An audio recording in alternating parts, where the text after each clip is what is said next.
Welcome into the In the Money podcast for Saturday, April 29th, opening night at Churchill Downs, 1 week before the Kentucky Derby. Tom Leach, along with Jim Goodman, Keeneland's Director of Mutuals and Simulcasting.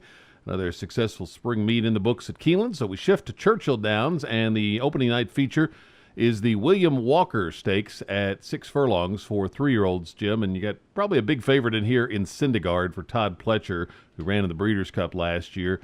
What's your take on the William Walker?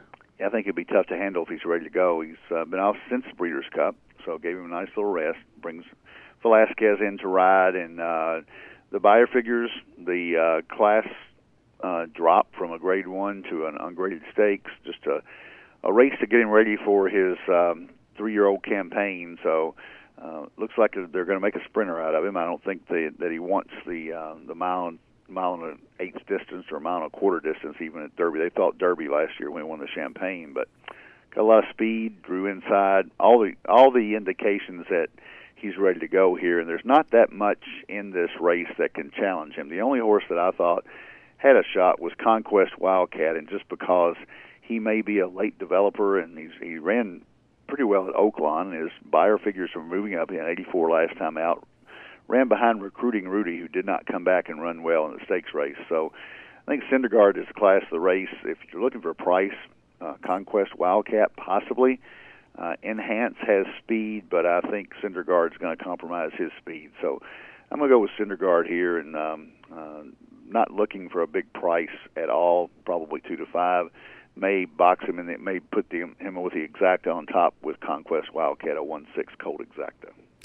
Yeah, those are the same two I came down to. I'm going to try to take a shot against the favorite with Conquest Wildcat just because, number one, he broke his maiden at Churchill, and number two, he has improved in the last 2 starts. And you get Corey Lannery, who's very good on that track.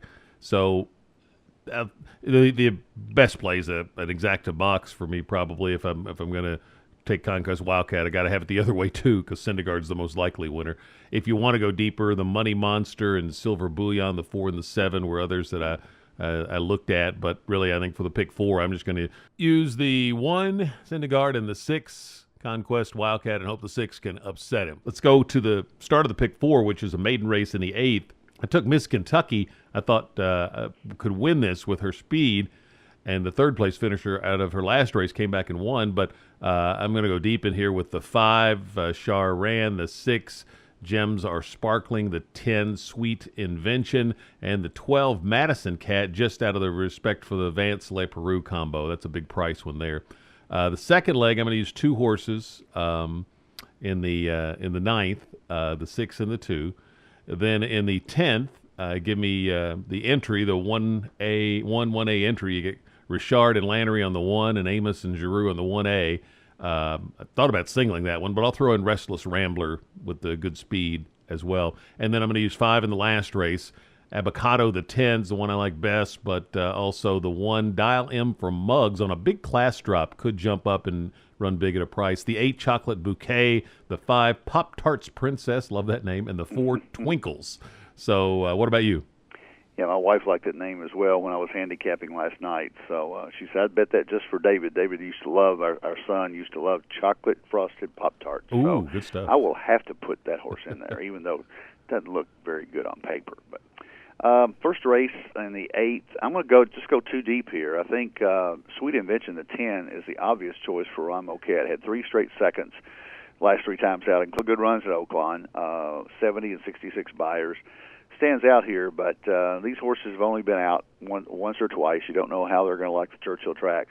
So I also use Char Ran, the horse you mentioned, because she came up against a nice filly in My Miss Tappet first time out at Gulfstream, and My Miss Tappet came back and won next out against Winner. So she's 2 for 2, and Char Ran caught a toughie in that first draw. I don't think this race is that tough. So I'm going to go with 5-10 only in that race. In the 9th race, the William Walker, I'm going to single Syndergaard, the 1 horse coming out of the Grade 1 Breeders' Cup Juvenile. So I'm going to go 5-10 with 1. In the 10th race, starter allowance, Restless Rambler was actually my top choice. It was the one that you added in there, but I think the last 6 races have all been good for him at Fairgrounds, and if he transfers that form to Churchill, I think he'll be tough.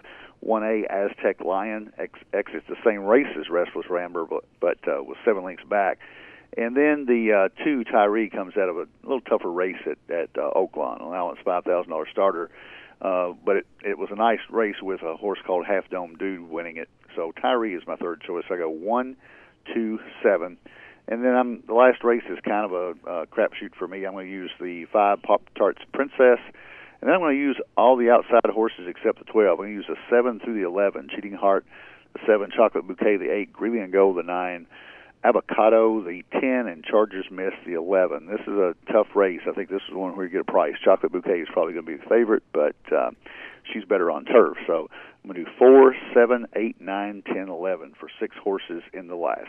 Kind of a quiet weekend because of all the fireworks that'll be coming next week with Oaks and Derby weekend, and we'll be back with podcasts for both of those days. This is the In the Money podcast for KeenelandSelect.com.